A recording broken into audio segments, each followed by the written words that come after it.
Morning, જય શ્રી કૃષ્ણ. કેમ છો? મજામાં ને? અત્યારે થાકીને ફ્રી થઈ ગયા છીએ અને સ્વાગત છે તમારું આપણે નવા બ્લોગ ઉપર. અને મમ્મી જો અત્યારે ચા ને એવું પીવે છે. Good morning. મમ્મી ચા પી લીધો છે, હવે જ્યુસ પીવે છે અને કેળાને એવું બધું ખાય છે. પપ્પા જાય શોપિંગ જવાની તૈયારી. Good morning. ગુડ મોર્નિંગ, જય શ્રી કૃષ્ણ. પપ્પાએ નાસ્તો કરી લીધો છે, ઓફિસ જવા માટે તૈયાર છે. અને બીજા શું કરે છે જોઈએ. Good morning. સોનલ ભરે છે ટિફિન.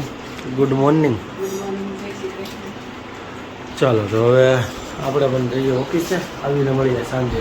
અત્યારે ઘરે આવી ગયા હતા, 8 વાગી ગયા હતા. રસોઈ મળી છે બનવા. ઋતુ જો શું કરશો? ઋતુ મમ ખા છો?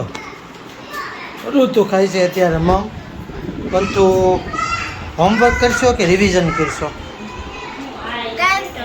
તો લેક્શન કાક એને શું કહેવાય? તો તે જમી લીધું ઋતુ? હે શું ખાધું?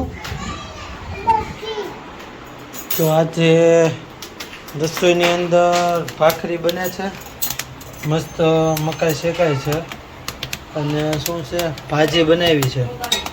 ભાજી ભાખરી મકાઈ ને એવું બધું છે. તે શું ખાધું? મમ ભાખરી. બીજું તે જમી લીધું કે બાકી છે? બાકી છે તો જમવાનું જ બેસવાનું. અને જો અહીંયા કાંદા સુધારી મસ્ત કરી મૂક્યા છે. અને હવે થોડી વાર બધા જમવા બેસી જાય. શું કરશો તું? હે પહેલા ધોરણમાં? તો આ જો અમારે પંથુના પહેલા ધોરણના માર્ક્સ છે. કેટલા છે એ 100 માંથી? બોલ ને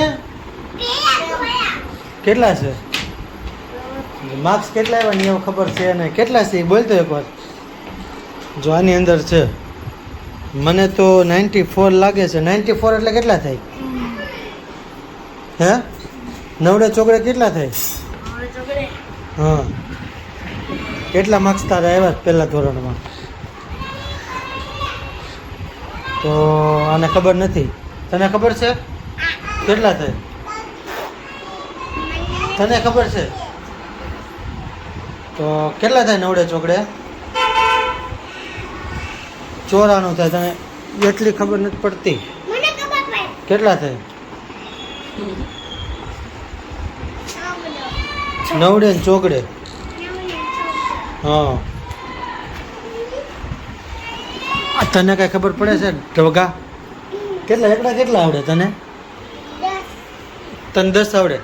બોલ તો.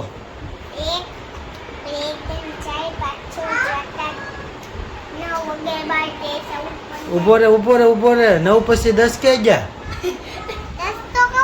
9 પછી 11 આવ્યા હતા. ફરીથી બોલ તો પહેલેથી.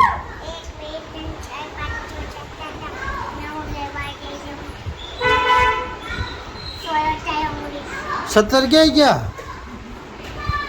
16 પછી 18 ઋતુ. આ જો ગદા લઈને આવ્યો છે ભીમ.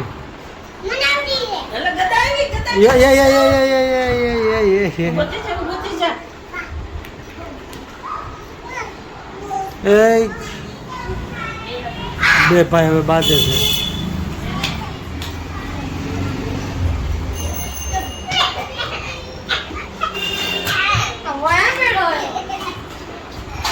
ભીમ આવ્યા છે બધા લઈને.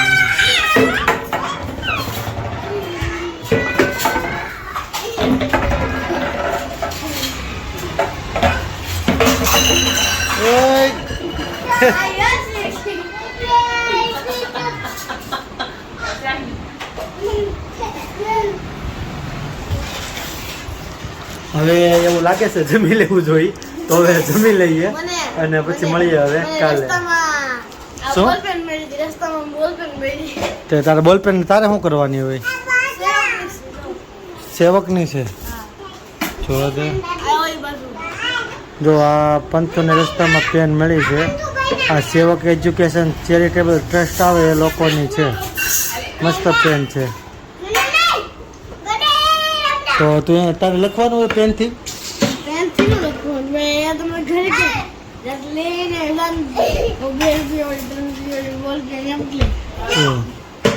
કાંઈ ના લો હવે જમી લઈએ મળીએ કાલે સવારે